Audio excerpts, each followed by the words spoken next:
All right, all right, all right. Coming into the last day, the final day, the bonus day, the encore day.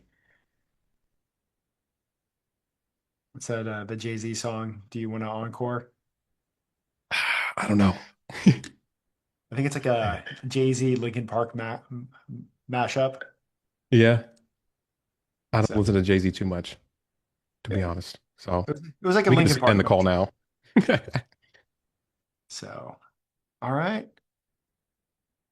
We are rocking and rolling. A few different things. If you want to connect with other recruiters that are excited about Q4 and just absolutely crushing it, feel free to drop your LinkedIn profile in the chat below. And I know we've had such an amazing week, such an awesome week. Uh, Last week, like I'm just blown away by the amount of everything that the speakers have shared, the stuff I've seen shared online. It's just been absolutely amazing. So excited to have Parker kick off the encore day, the bonus day. So Parker, the floor is yours. Thank you, Benjamin. Great to be here. And I don't know if any of you guys are aware of who I am, and I do apologize if I sound like death. Been battling a cold and also sleeping in my son's room. He's 3 years old for the last like 6 months or so, so a little bit tired, a little bit sick, but we're good here. But I just want to introduce myself first. My name is Parker Cheney, and my goal with this talk is to help you guys never ever again spend months working for free on contingent and relying on cold outreach, cold calls, cold emails, cold DMs, and using NPCs to get to clients, and then wonder every single month if you're going to make money or not. And so, what I'm going to show you guys today is what I've done to only work about 5 hours a week in my recruiting business. I charge anywhere from 1,500 grand to 20 grand upfront and 25% plus. And then I also only have about 4 clients that I work with right now. And so, without further ado, I'm gonna start sharing my screen here. And if you guys could let me know, I don't know if you guys can talk in the chat, but if you guys can see it, feel free to let me know. There we go. Perfect. I'm just gonna assuming everybody can see my screen still. And I'm gonna get right into the talk. Perfect. Thanks, Jennifer. Welcome, welcome.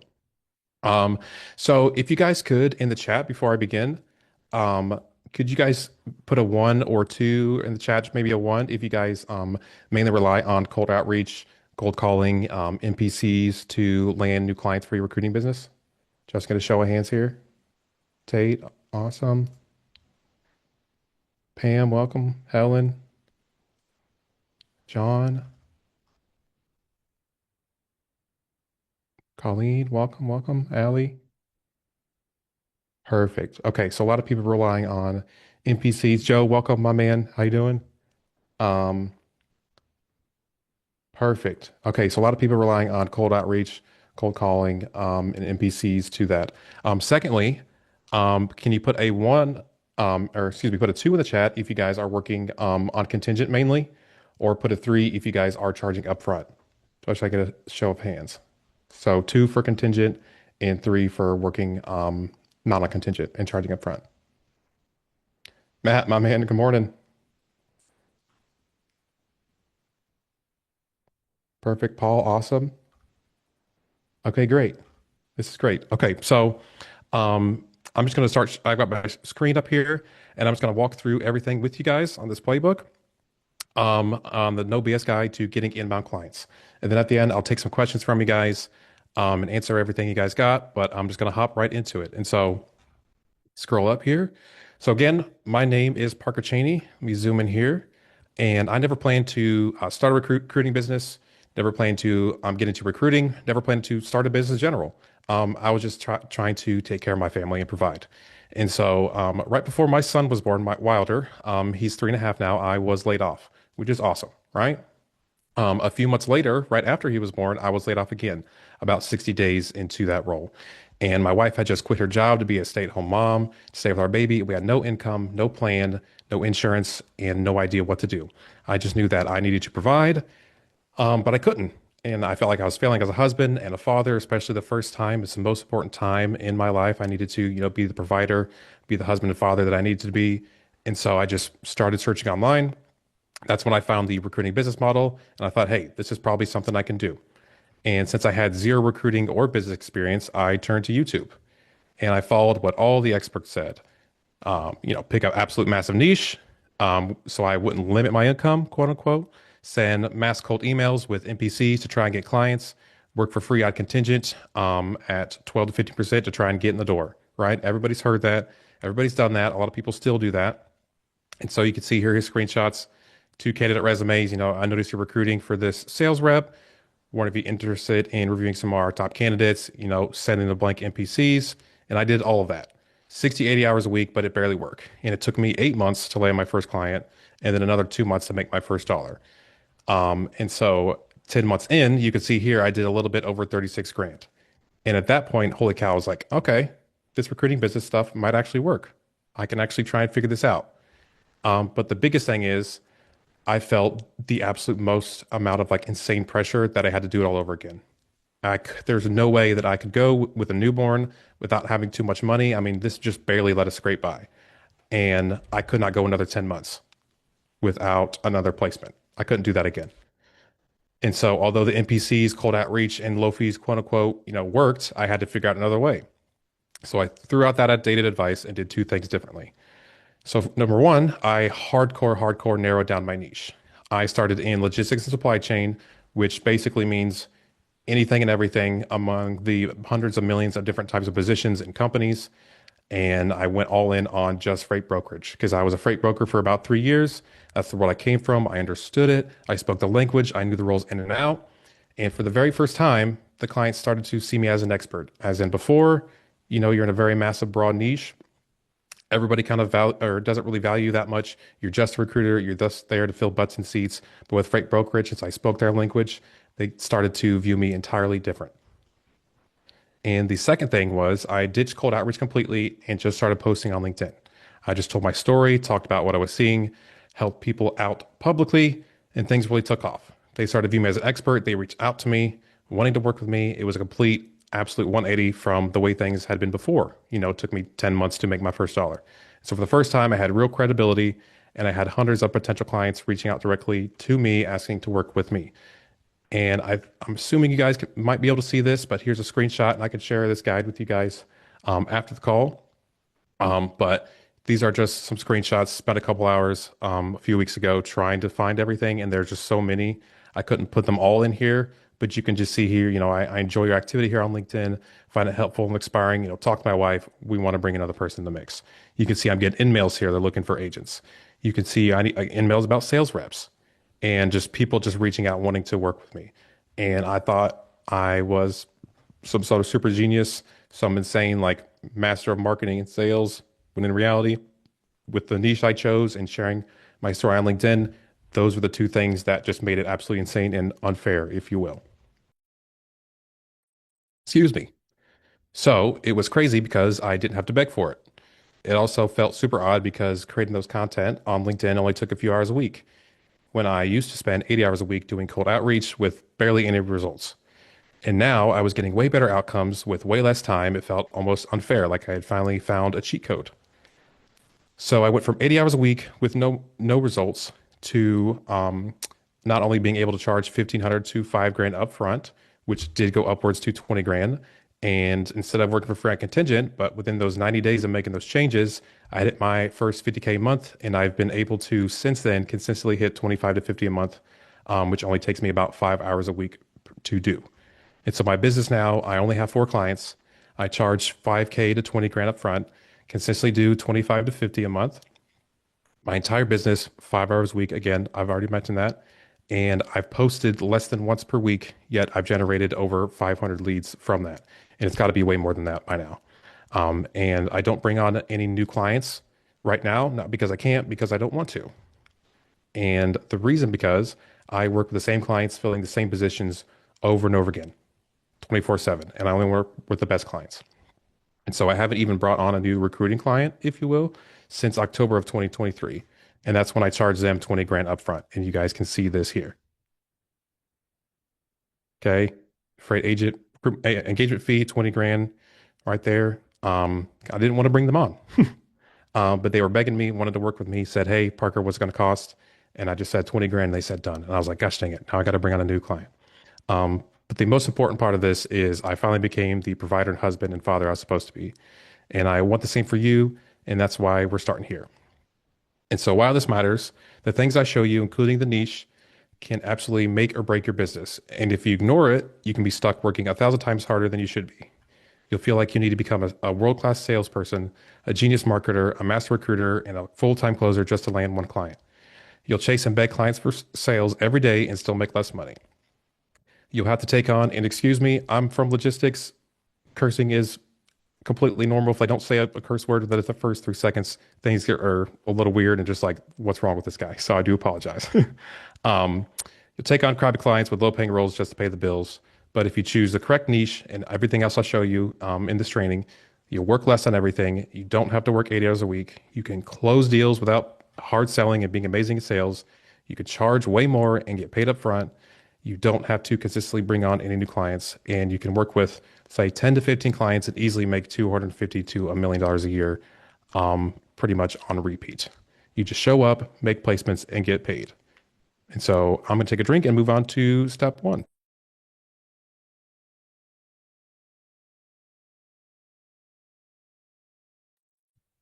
Perfect. So step one of the core four is I call them the four foundational non-negotiables. And I'm assuming some of you guys are familiar with Alex Hormozy. This comes mainly from his training, but this is very, very, very important because this does decide whether or not you have to work an absolute crap load on your business and work 80 hours a week, and you have to do massive cold outreach, cold outbound. Even if you do have a brand on LinkedIn and trusted authority to get inbound leads, it is still going to directly correlate to how much work you have to do or not do. Okay. And so your niche must have all four of them. And if you're missing one, you're setting yourself up for frustration, burnout, and endless chaos. And so I'm just going to skip through all these client results and just get right to it today. So the first one is they have to have absolute massive pain.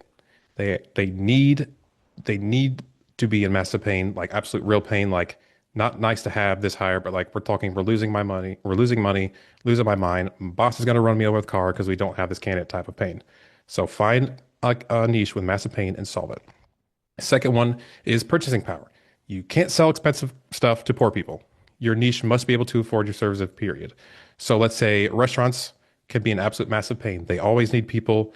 They always need employees. My mom was at Chick-fil-A. She's struggling with this right now, right? But it's very hard to be able to afford working with recruiting companies because they're running like 3 to 5% margins on a good day. So they have absolute massive pain, which is the first step, but they don't have the money to afford your services. Okay.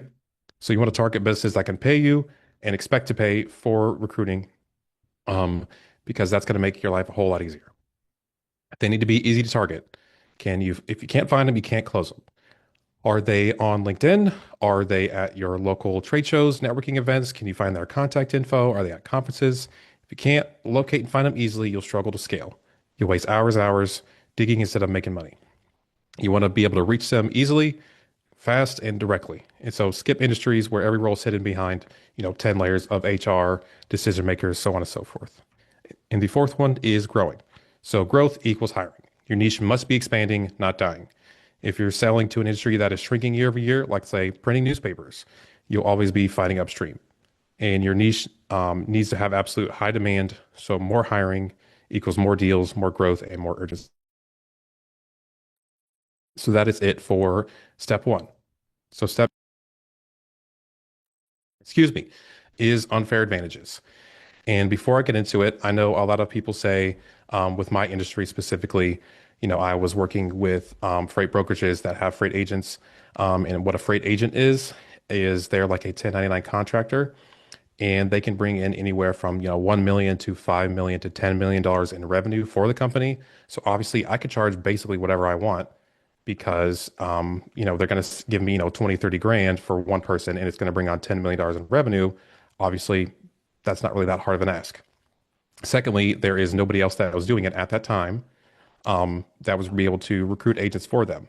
And thirdly, since they can bring on revenue, they want an unlimited amount of agents every single month, whether I bring them one, whether I bring them 10 or 20, they just want an unlimited amount of them. And so a lot of people have told me that, hey, that's kind of unfair.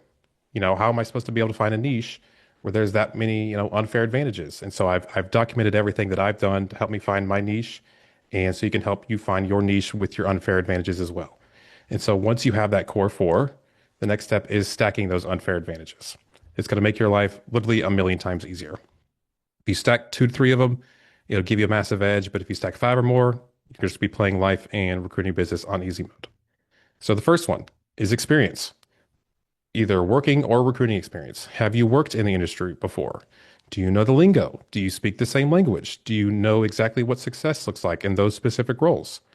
And if yes, you already speak that language. You're not just a recruiter, you're an insider. And that's insanely powerful.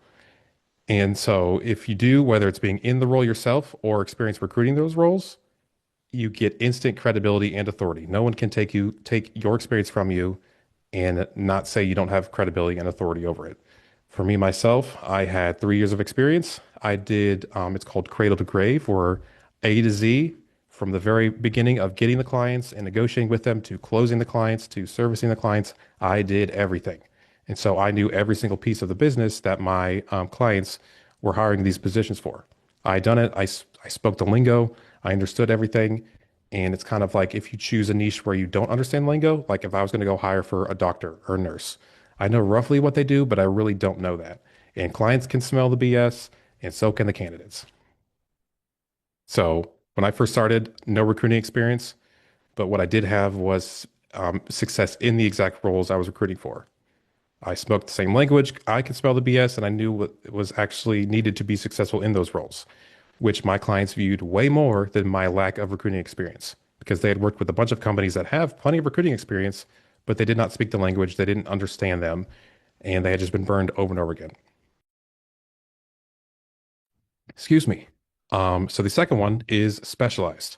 So specialists beat generalists every single time, every day of the week, no matter what. And if you do general recruiting, like I was in logistics supply chain, you are competing with everyone. And so again, do you speak their unique languages? Do you understand the ins and outs of it? Do you only work with these people? Are you very specific on the niche that you work with? I only work with X type of company, with X type of roles, or X type of departments. Companies will pay more, they will value more, they will want to work with you more, they will want to stay with you longer and pay you more money over time. They pay more for specialists. So the third unfair advantage. Do you have connections in your niche? Past bosses, coworkers, mentors, friends, family members? Is there someone that can introduce you to decision makers or connect you to clients? That is a huge unfair advantage. I had a lot of connections built up over the years that helped me out a lot. Um, excuse me. The fourth one, mid-sized companies. So I see a lot of recruiters, myself included, you want to land the big whales, the 3 billion, the 10 billion, the hundreds of millions of dollar clients. Those are amazing. You can run one account and make $1 million a year. That's awesome. But the issue is they're very hard to find the right person to speak with. And if you do find them, chances are they're already working with 10 other people and you have to, race to the bottom on fees. They already work with people. They don't necessarily need you that much. But the sweet spot that I found for myself and all my clients is around 25 to 500 million.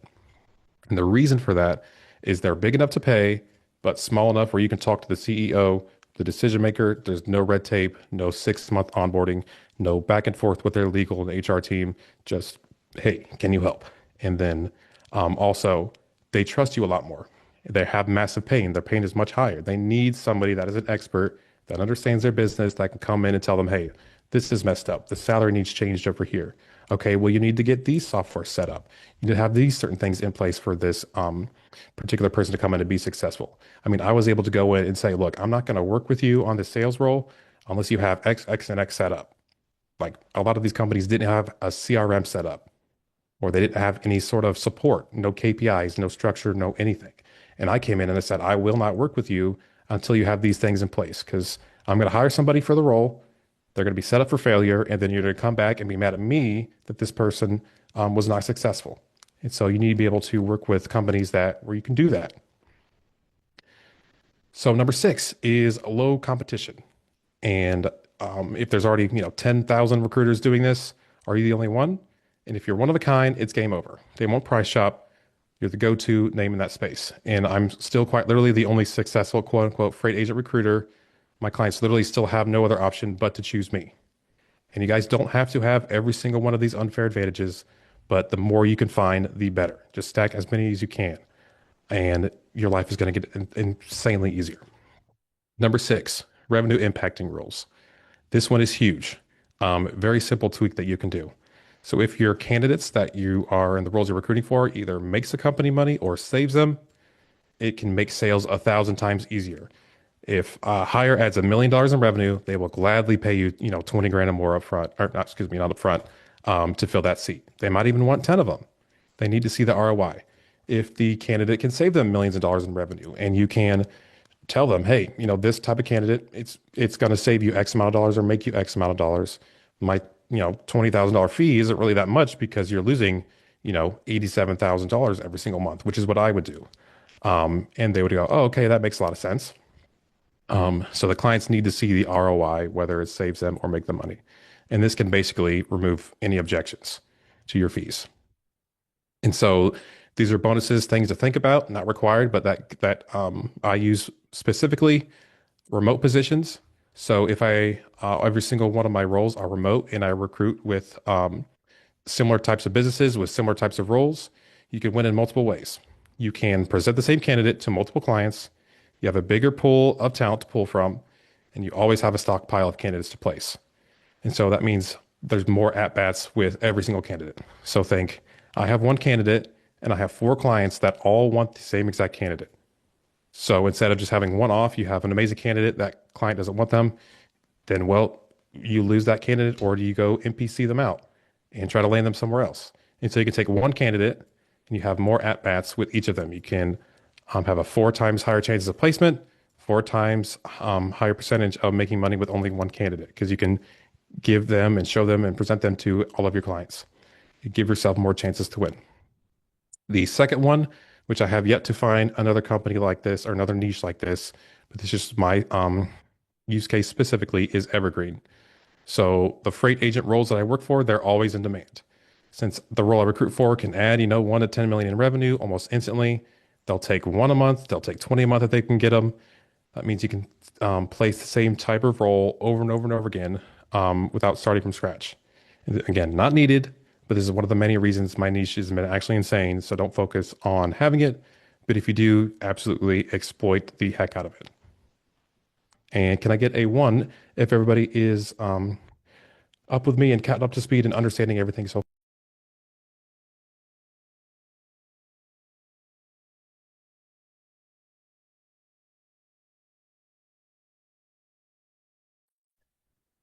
awesome? Jennifer, Matt, Brian, Greg, Cedar, Paul, Pam, Norris, Robert. Perfect. Oops. Awesome. Okay, cool. So, assuming everybody is understanding the niche stuff right now, the second part I want to go into is the content side of things. And so just give me 1 second. Let me stop sharing my screen. I'm going to pull up the correct piece for the content.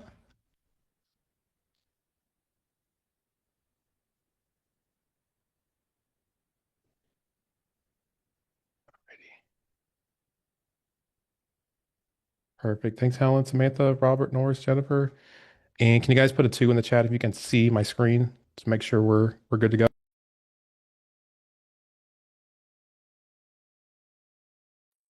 Perfect. Matt, Helen, Samantha, Christian, Michael, Brianna, Jeff, Norris. Awesome. So the second piece of this, after you get your niche, is creating content. And so the biggest piece of this is just staying consistent with it. You don't necessarily have to know what the heck you're doing. You just have to stay consistent. So I want you to remember consistency is number one above all. And so what exactly is it? Posting 5 to 7 times per week. Honestly, now, if you can stay consistent with it, try to do 2 to 3 times per week. And all you really want to do is show proof that you are who you say you are with stories, both personal and professional, with your clients, with your candidates. Just share stories about it. Any successes and failures you have. Not sure why it says personal stories twice, but share personal stories. Show proof that you are who you say you are. Show some success and some failures of behind the scenes. And that'll just, a couple times a week, spend 15 minutes writing a post and post online. It's going to make your life insanely easier and have clients coming to you, especially if you have the niche thing dialed in. And why would you want to do that? You want to increase trust with your industry You want to generate inbound leads. You want to nurture people over time, say 2 to 3 months down the line. If they're not ready when they first find you, 2 to 3 months down the line, when they are ready, guess who they're gonna go to. They're going to you, the person who's built trust with them and connected with them over time. You can 1,000x, probably, I mean 10,000x your reach, and if free eyeballs on every single one of your posts. If you only get a couple thousand views per post, that's a couple thousand emails you could have sent, right? When it said it's a couple thousand of potential clients that have seen it. Every single post, every single week, every single day. And you can increase your price because you are in higher demand within that specific niche because you don't need to bring on every single client. And so I'm going to skip this how part, but I'm just going to show you some of my results. And these are a little outdated. These are from about 6 months ago. So in only posting about once per week, I have generated about 1.2 million views on LinkedIn. And so I don't go super viral. Matt, who's in here, Jeff or Greg, who's in here, everybody else that I'm working with is in here. They do way better than I do. It's not fair. It is what it is, but you don't have to go super mega viral on the content side of things. And if you have your niche dialed in, just like myself, posting less than once per week, you don't have to do too much work. And I've generated 500 inbound leads from that. And you can see the profile views was going absolutely insane, almost 5,500 for that past year. And so I don't want you guys to think too much about the content and how to set everything up. The biggest thing is just like having a stop scrolling hook, which basically just grabs the attention of the reader in the first 1 to 2 lines, and then you share that story. Okay. And then you have the meat of the post to increase trust, share a story, examples, tips, so on and so forth. And then a call to action. Very simple, just to build some engagement, get people to comment, put questions in the comments, any next steps, so on and so forth. And so these are my themes that I had that I've taken from all of my LinkedIn posts when I was only posting directly towards logistics and freight brokerage. And so you can see here, this is a personal post. One of my best performing posts still up to this date is the hardest year of my life, where I talked about getting laid off twice, starting my business with no experience, everything that I was struggling with, having kids, having no money. And a lot of people in the industry very connected with this. And I was actually afraid to share that story, very vulnerable about getting laid off, because I figured if the clients that I'm trying to work with are the same exact type of companies that laid me off twice, there's something wrong with this guy, right? Maybe he's not actually know what he's doing. Maybe he's not a good person to work with. Maybe there's a reason they laid them off.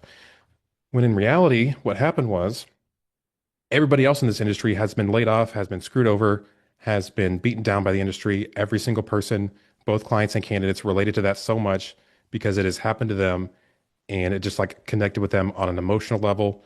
And so when we did start working, whether a client or candidate, they're like, man, hey, I saw your post about getting laid off. I've been screwed by the industry too. And so the opposite happened. It helped me. And yeah, Robert Hormozy actually helped me connect with them even further. And you can see here, share the same story again. I've ever been laid off by a brokerage. I have twice.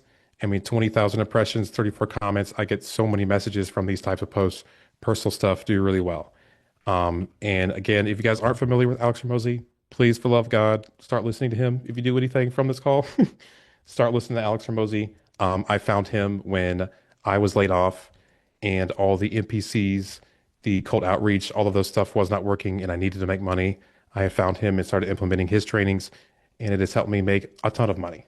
And I was able to meet him, as you can see in this post, in January of last year, and was incredible. Was there for a couple 2-day workshop with him and his team. And yeah, but a lot of people in my industry watch Alex Hormozy, loved this post, got a lot of reach, got a lot of clients from that. So personal posts do really well. So the second piece is authority post. And so you can see here, I'm just posting, basically, I'm just sharing my opinions, sharing my thoughts, showing them that I actually know what I'm talking about, speaking language, speaking directly to my clients and the candidates within my industry, and only talking about the things that they talk about. And so a lot of companies, brokerages struggle to grow their agent program. And I'm showing them proof. In the past 60 days, my client has signed 13 agents in 60 days, each generating 25 to 125 grand a month. And so that is building trusted authority. I'm showing proof, but also building authority that I am who I say I am.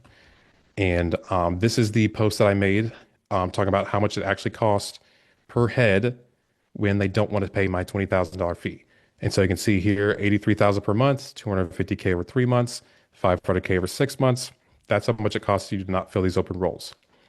And so I took that on an average of if a $100 million company has 100 employees, that's $1 million per head.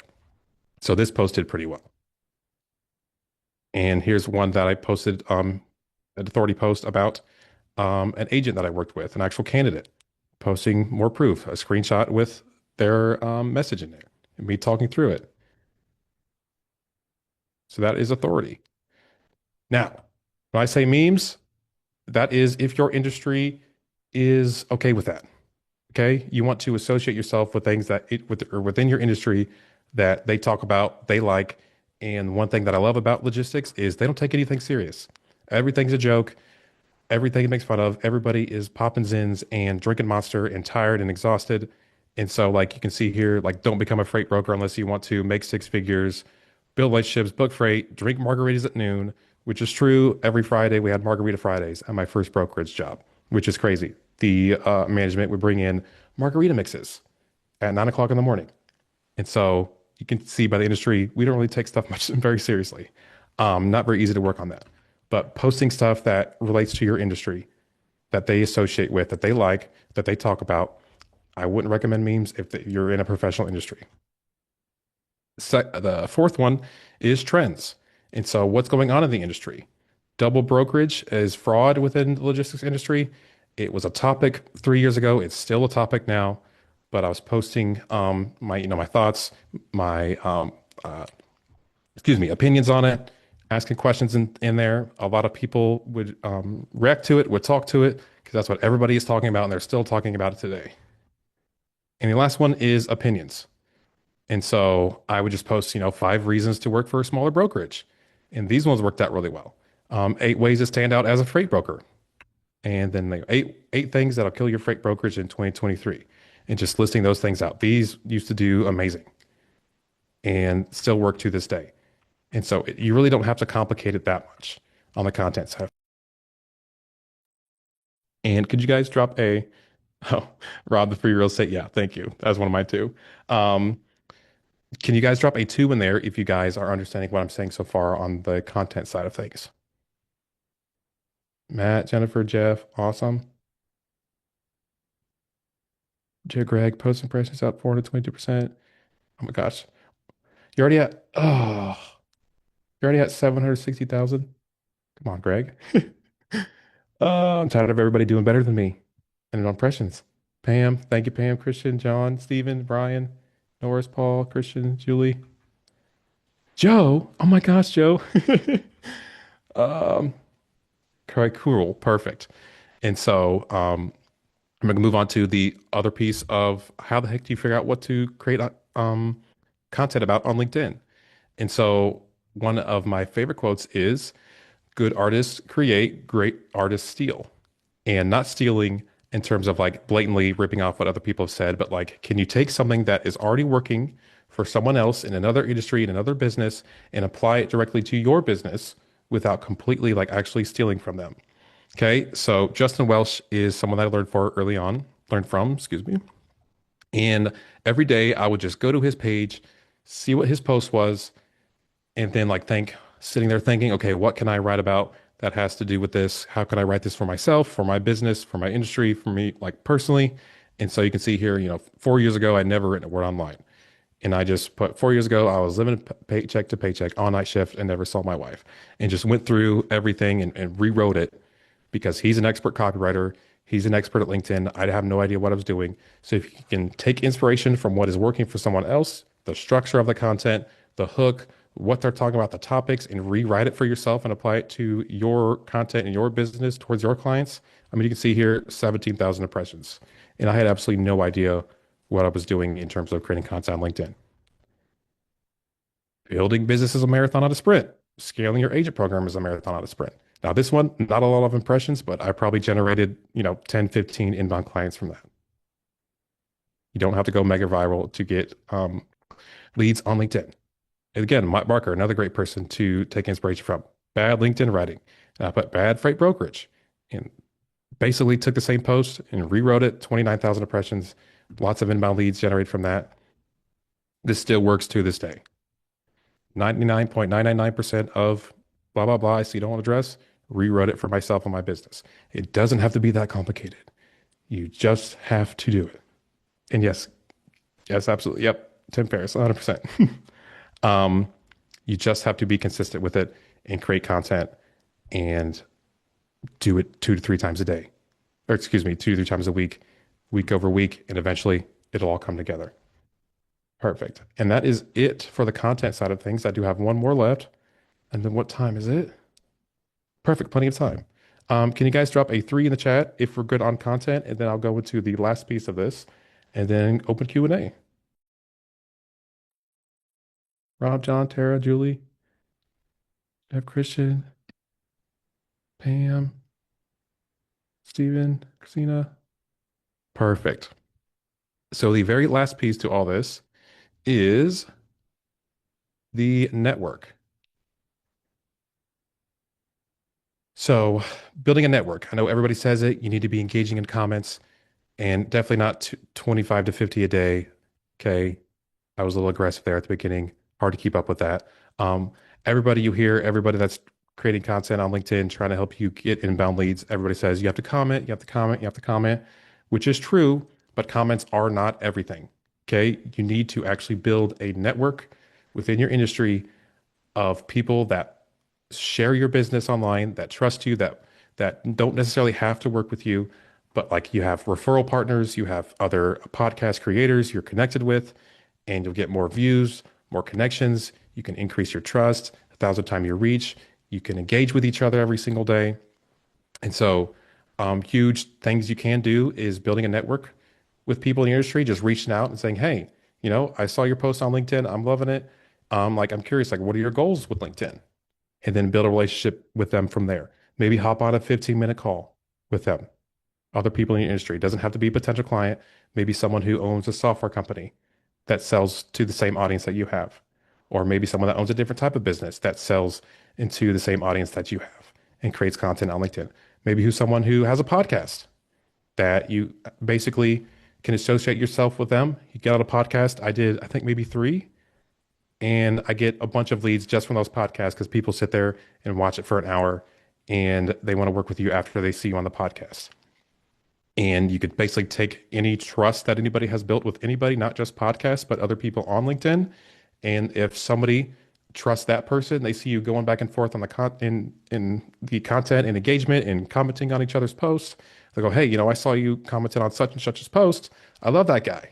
And clearly, it looks like he loves you and you guys love each other. So I trust you just because I see you guys going back and forth, engaging with each other on LinkedIn, or I saw you on his podcast. And so here is an example of a message you can send. You don't have to do 5 times a day. Just try 5 times a week. Again, hey, love your content. Big fan of this recent post. What are your goals on LinkedIn? And just start a relationship from there. It doesn't have to be that complicated. And so you can see here, networking. I made a group called Real Bros of Logistics where I had found some other creators within freight brokerage that create a lot of content on LinkedIn, ended up becoming friends with them. We would all share each other's content to each other, and we would engage and comment on each other's posts, which would obviously boost our posts up together, and then also build trust and authority with each other's audiences, kind of steal each other's audiences, and really just boost everybody's business up from there. And thank you, Dietra. I hope I'm saying your name right. But yeah, it really doesn't have to be that complicated. Just simple, love what you're doing. What are your goals? That's it. The second thing that you can do is engagement. And so once you have found and built some list of people that are, other influencers, podcasters, potential clients, potential candidates that are active on LinkedIn, you can simply just right click on your Chrome, create a folder called engagement folder, and just save those people to that folder and under recent activity. And then anytime you want to go engage before you create content or throughout your day, you just right click, you can open all of it, and it'll pull everybody's post up. Very, very simple. You don't need some fancy software. Okay. You just bookmark the activity into a folder on your Chrome, and you're good to go. But try to do that as much as you can. And back when I was first starting on LinkedIn, even though it took me, 3 months to go from 0 to 50 grand a month on using LinkedIn, I was spending like 12 hours a day on LinkedIn. You don't have to do that. Okay. I was leaving 1,000 comments. You can go back and see how crazy active I was. Granted, I had no clients, I had no business, and was kind of starting from scratch again. But just engage as much as you can with other people. And you can see another huge thing is when you have your headline, which I can go into further on a different video for you guys. Your headline is huge right there. You don't want to put founder of such and such recruiting. You want to put helping X niche do thing right there. And so any comment you leave on people's posts within your industry, this will send a lot of views to your profile if you're speaking directly to them. Okay. And you can see here's on a podcast. Chris Jolly, one of my good friends, he's got, I don't know, 50,000 followers on LinkedIn. Everybody knows him in the industry. He's like a micro influencer. I got so much business from me just being on his LinkedIn post, commenting every single day. As soon as he would post, I would go comment and support him. And then eventually got on his podcast and got a ton of business just from this. And when people say, hey, I saw you on Chris Jolly's podcast, love that guy. I need this position. When can we hop on a call? And then all of a sudden, you get a call with them, and you don't have to like beg for a contingent role. You don't have to be super salesy. They get on, and you just tell them, "Hey, here's my terms. If you like them, yes. If not, that's fine." And they end up signing. You can charge them up front. Life gets so much easier. Okay. And what time are we doing our time here? 10:41. Perfect. And so it's pretty simple, and I'll show you how to find creators on LinkedIn. Everybody good so far? Could you grab a two? Everything makes sense so far? That'd be great. And then this is the last thing, and then we'll go into open Q&A. Jeff, Christian, Rob, Jennifer, John.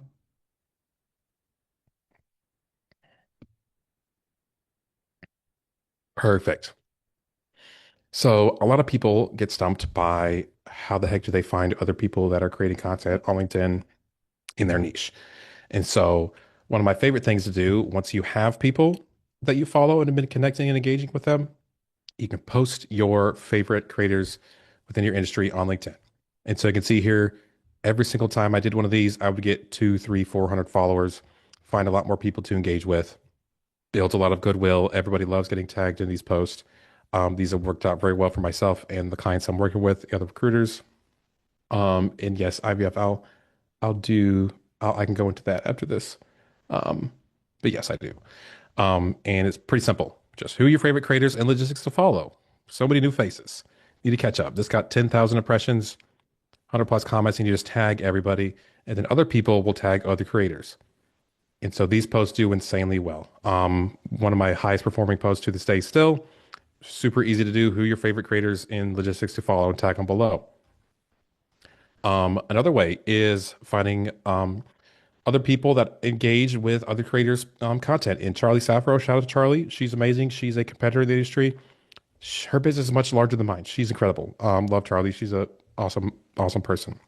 Um, you can go to their activity. You can click on comments. And who are they commenting on their posts? Like what posts are they commenting on LinkedIn? You can find more people that way. And then you can also go to who's commenting and engaging on their content. You can see here, just clicking on the comments and open up the profiles. Maybe find some active people that way. You can go to your engagement. Who's liking and commenting and reposting your stuff? Who's on there? Open their profile, see if they're active on LinkedIn. Another huge thing is on Sales Navigator, you can filter by people that have posted on LinkedIn. So obviously, put your ideal clients or your industry specific filters and searches in there, and then click the post on LinkedIn. It'll bring people up that have are creating content or have posted on LinkedIn in the last 90 days. That is a great, easy way to do that with Sales Navigator. And so that is the last of the tips for finding people. There's a lot of strategies. I don't have them all in here, but I think this gives you guys, it's a good starting part with all of this. So now we can go into open Q&A. And I'm just going to pull up a Google Doc here. and put everybody's questions on there. But yeah, If Benjamin, you you here? if you go look at the bottom, you'll see a Q&A Oh, is there a box. Q&A? Oh, nice. Okay, so if I click answer live, what happens? When you answer live, that's what the one that you're answering. So you click Okay. answer live, and then once you're done answering it, you click done. Okay, cool. Okay, let me give me a second. So it's best to like share what the question is going to be and then answer it. Cool. Let me pull that Q&A back up. So Julie asked, do you really talk about failures? I am nervous to talk about failures. So yes, absolutely. And I can share my screen here and I'll just go through my content on LinkedIn. And can everybody see my screen here? Let me move this over here so I can still see you guys. Okay, cool. I am answering it live. Um, Talking about failures, absolutely. Being raw and being honest and being vulnerable on there. Yes, it is scary. Yes, it is like, oh my gosh, I'm sharing these things. I'm afraid to. What are people going to think? At the end of the day, if there's something I can do that is going to help me make money, it's going to help me make more money. It's going to help me make money easier. It's going to provide a better life for myself and my family and my children. It's going to make it easier to pay my bills. It's going to make it easier to have a better life financially, personally, the business, everything. I am more willing to do it and maybe, you know, embarrass myself or, maybe some people judge it or whatever. But at the end of the day, we're all going to die. No one's going to remember you. So, like, who really cares? And so, with no matter what topic it is, if you're creating it and you're worried about what people think, everybody's going to die and no one's going to remember you. And if I can make more money and I can make it easier and I can make it faster, give my life and my business and my family a better life, I'm more than willing to do it. And so I can go through a couple of my posts and just share some personal things with you here. Let's see some good personal posts that I've got. And does anybody have a? You can put it in like the regular chat. Julie, if you have anything specific that you're looking for in terms of talking about failures. But I'm going to pull up some content here. I should have had some things posted up. Oh yeah, so here's a personal post that is definitely a failure, but also a win, but also shows people like, hey, it's possible to do the same thing. So I'll just read it out here. I signed my first pay client up front in my underwear. And let me really explain. I had an inbound client reach out to schedule a call. That morning, I woke up to 2 feet of snow in our driveway. And needing some energy, I ate some leftover Taco Bell, which was a great idea. I spent the next 3 hours running between the bathroom and shoveling. Before I knew it, I only had 10 minutes until the call. So I ran inside, stripped down to my underwear, sat in my chair, turned the camera off, and I just sent it. And it went exactly how you'd imagine. I stumbled over every word, apologized to them multiple times, but I still ended up pitching $1,500 up front. After that call, I went downstairs, told my wife there's absolutely no way that that person is going to sign. I screwed it up. My head was spinning. There's literally no way. But a few hours later, my phone lit up and they paid $1,500 and I couldn't believe it. And that's when I realized they trusted me before the call, which is everything I'm showing you guys today. And so this is just a vulnerable pose of a failure that someone else can relate to that really can build trust and authority. But um, I'll find one more example for you of a personal post. Actually, let me find my best post, one of the personal ones. Trying to find that personal post that I made that I had linked on here. Thank you, Julie. Appreciate it. And Ben, how long do we have here for open Q&A so I don't spend too much time on one question. I'm not gonna be able to find it, of course. But yes, absolutely talk about your failures.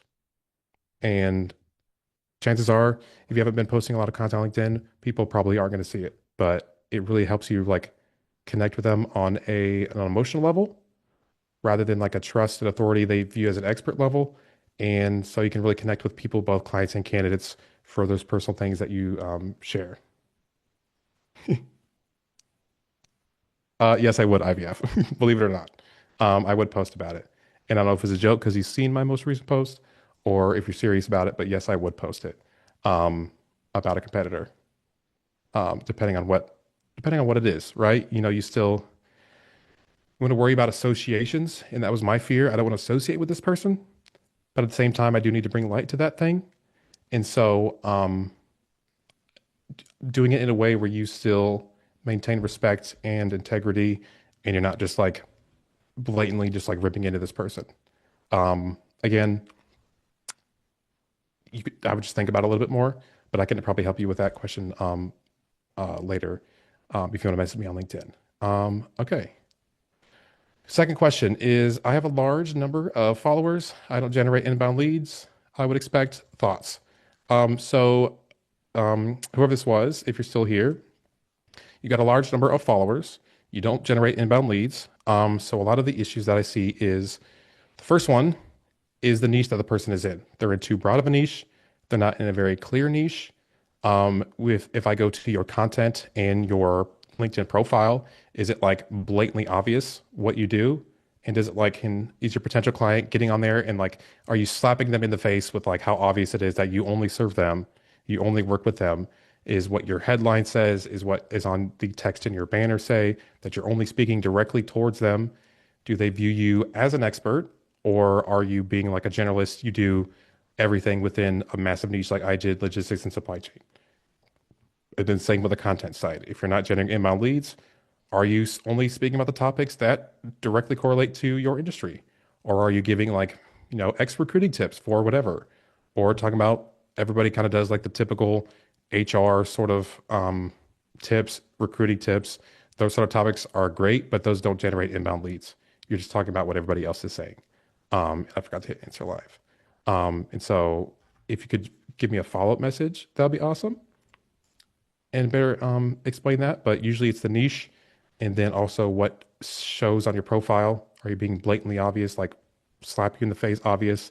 If a potential client or candidate views your profile or views your content, are you only speaking directly towards them? And then that's good for that question. Travis asked, how can you save the content slash activity section again? And I'm assuming you're talking about the engagement folder. And so let me just move these over. Can you guys still see my screen here? I'm going to assume so. So basically, all you do is you would right click, you would add a folder, and you could just name it engagement folder.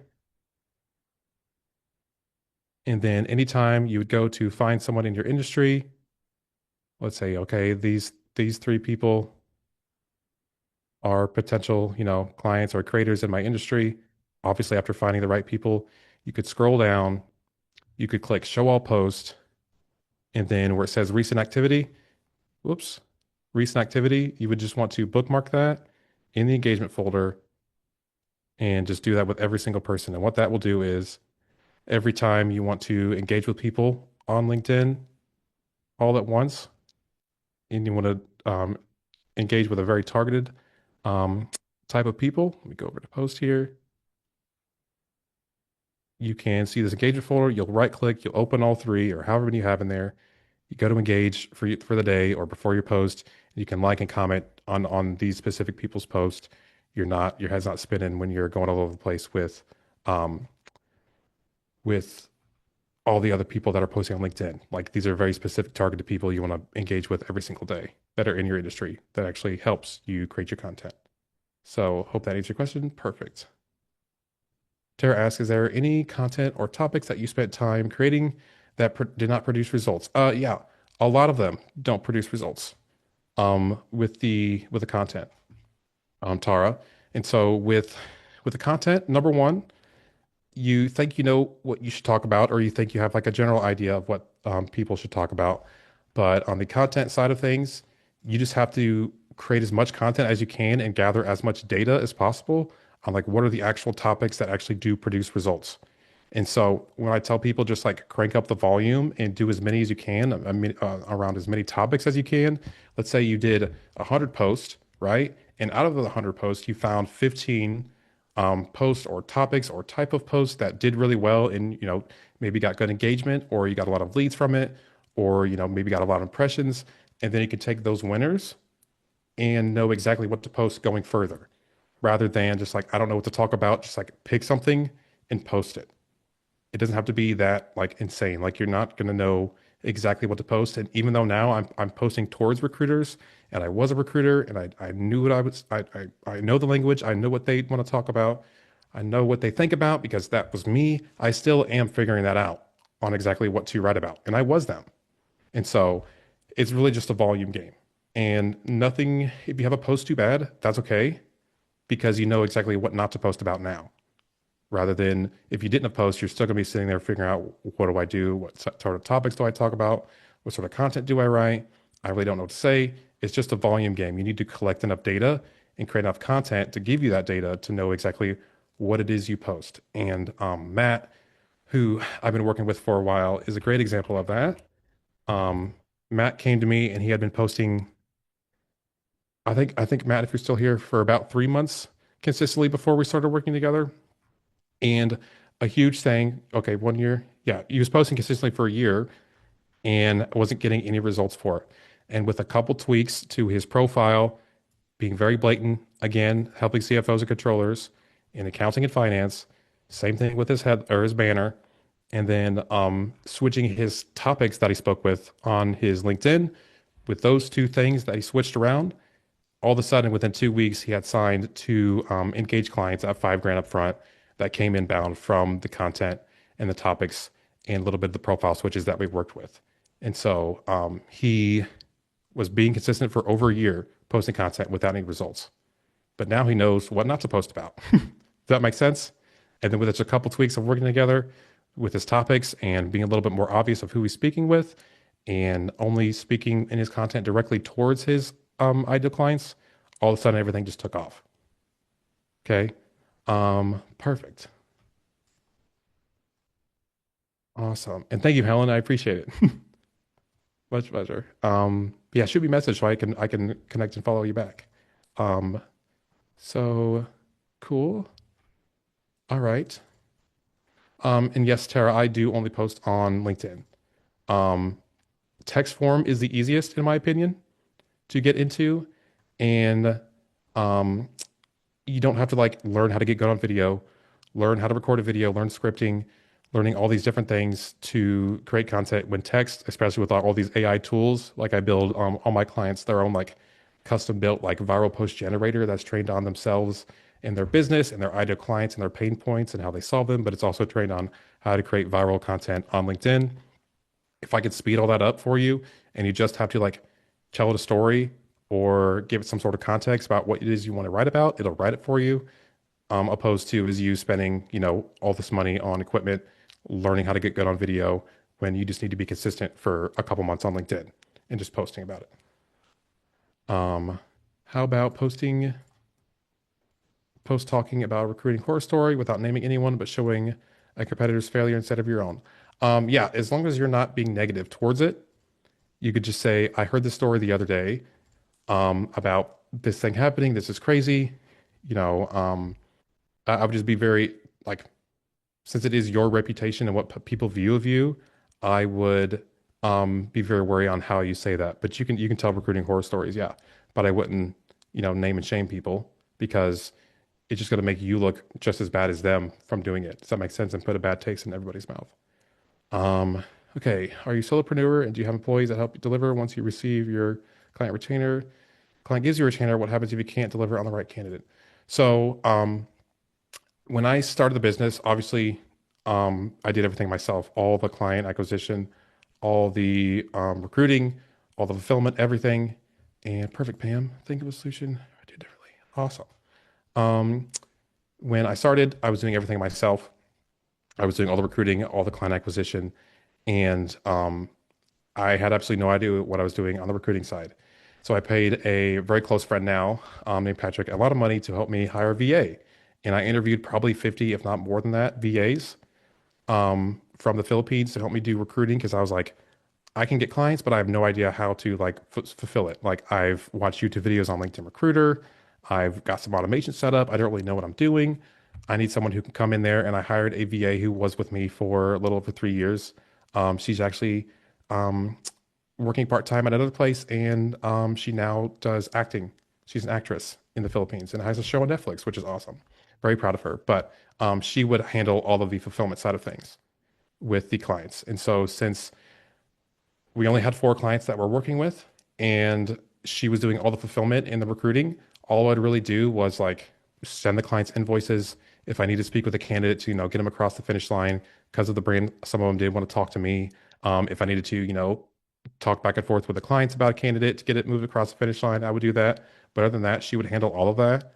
And I really didn't do much of the recruiting. So, and honestly, I'm not the world's best recruiter. If you need help with the recruiting side of things and getting candidates, every single niche is different. My sort of strategy is a little bit different on there and a little unconventional because a lot of it just comes from my LinkedIn content or having my VA do it for me. But what I can do is show you how to get a boatload of clients. That's what I'm really best at. And so if they do give me a retainer, what happens if you can't deliver the right candidate? And so I not sure 100% where it's at. Um, but I can share the contract with you guys after the call. So with that, I do have a guarantee within, I think it's 45 days if I don't give them like one viable candidate, like to their specific specifications, I can give them a refund. But since I had all those unfair advantages I was talking about earlier, and all of the candidates that I work with, the same companies hire the same exact candidates, as soon as I signed the contract and sent the money over, I had 10 people I could submit to them right away, you know? And so there was really no issue or worry with ever having to returning that money because I had the candidates already lined up. And all I would do is give the candidates a call. Hey, here's this information on this company. Do you want to chat with them? Yes or no? And then I could send them away within, the same day, within a couple hours of them actually signing that money. And they knew that because I was like, hey, I only recruit freight agents. I only do this position. I literally have 10 people I can send you as soon as we're done with this call. And nobody else does this. There's no other agent recruiting companies that are successful that do this. Do you want to sign the $20,000 upfront contract or not? Like, I don't have to because I don't need the business. But that's kind of how it worked for me. Is that 45 day, excuse me, 45 day guarantee with that if I don't send them a candidate, which would never happen. But I hope that answers your question. Bam, awesome. Any other questions, you guys? Let's see. And then it said thoughts on creating content via company page or personal page. Are there specific ways to drive engagement through company page that still work? So when it comes to creating content on LinkedIn, you're still building a personal brand, right? People connect with you personally first and then the business. Think Steve Jobs and Apple. Think Elon Musk and Tesla. Think Michael Jordan and Nike and the Jordan shoes, right? People buy those type of things because they like the person first and then they like the company because of that. And so, um, I'll read that question after. And so creating content on the company page is good. It doesn't hurt, but it's not really what's going to build that trust and authority on LinkedIn. What I would do and what I do is I will create my content on my personal page and I'll just share that with my company page. And it'll just post it to, anybody that follows my company page, gives it a little bit of extra boost on the reach and engagement on there. But I would 1000% tell you to do the personal page, your personal LinkedIn page to create the content because people are going to connect with you first because people don't follow companies, right? They follow people. Okay. Same with Sam Altman and OpenAI. People aren't following OpenAI, they're following Sam Altman, right? There's so many examples of this on there. So I hope that answers your questions. And if I'm saying your question right, okay. Next question. Imagine you've gone in all in on one niche for 1 year, but hasn't generated any real business. Would you reinvent yourself on LinkedIn? Example, going from R&D and pharma to financial controllers. So lots of variables for that question. Number one, in terms of, let me find, give me 1 second here. Let me stop sharing my screen and I'll go back to the other page.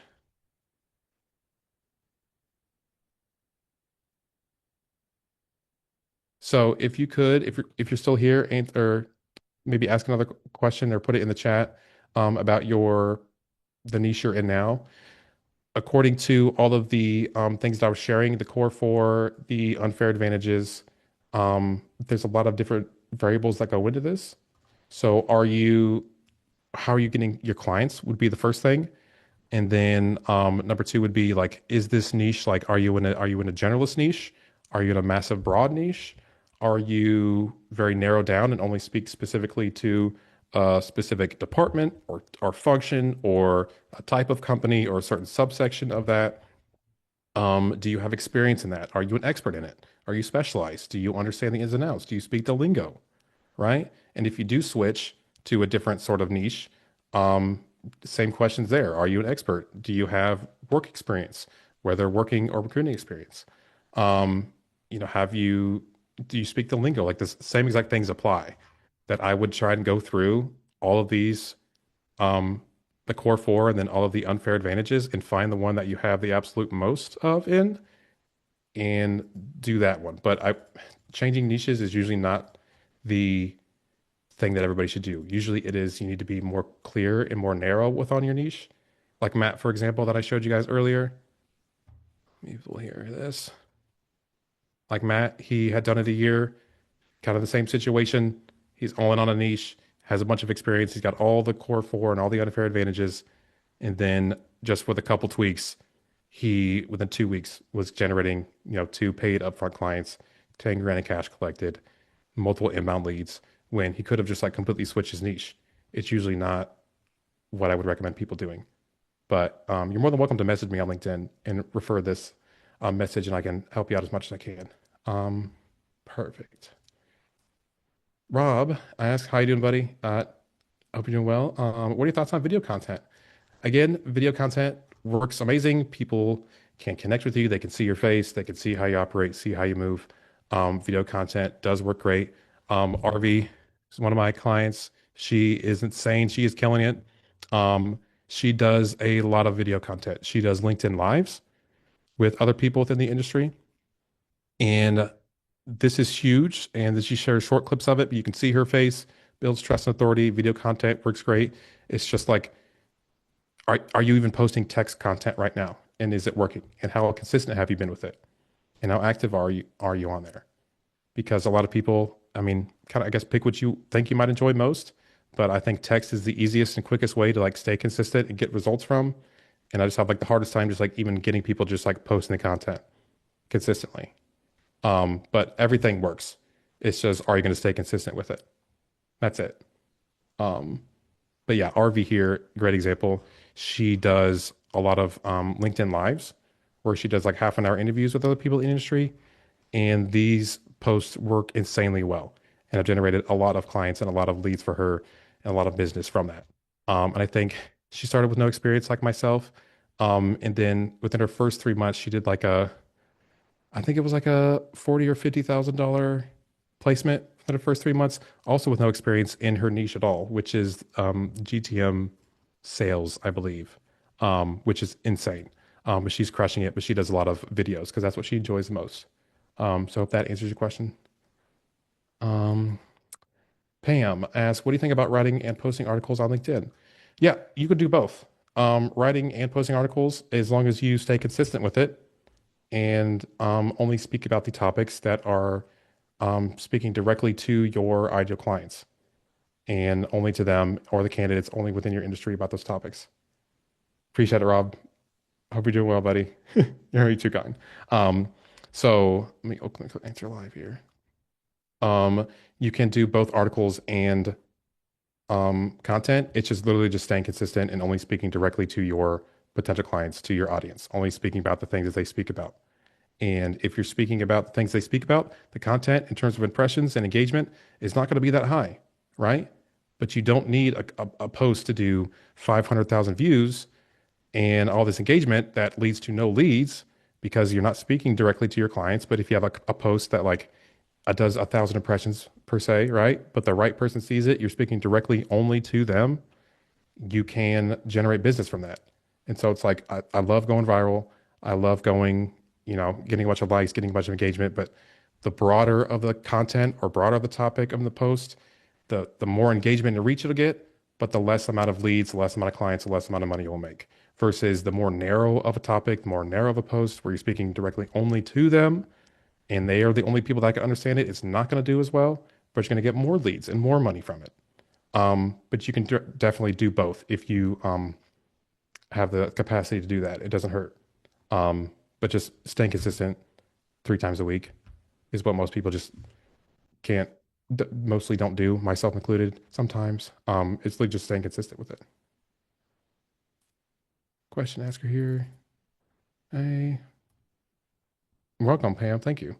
Um, Deidre asks, what's the difference between article and content? So you can have like, I haven't done this specifically, but you can create like a LinkedIn newsletter. And Jacqueline, who I work with, she does one.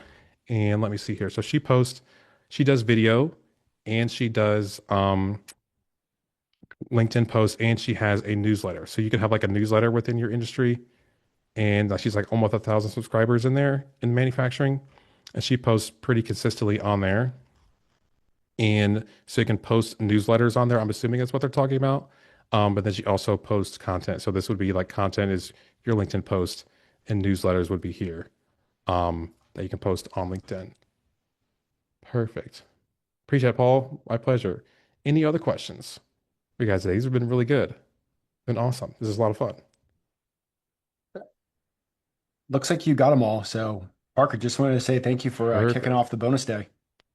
My pleasure. It was a lot of fun. And I loved open Q&A. This was good. So, we'll give everybody a quick break before we have Steve Farrell jumping in. If you guys don't know his story, is the staffing industry has been down month over month for I think something like 23 or 25 months.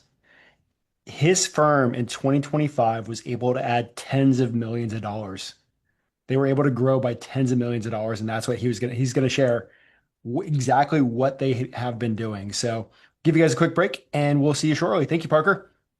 Appreciate it, brother. Y'all have a good one.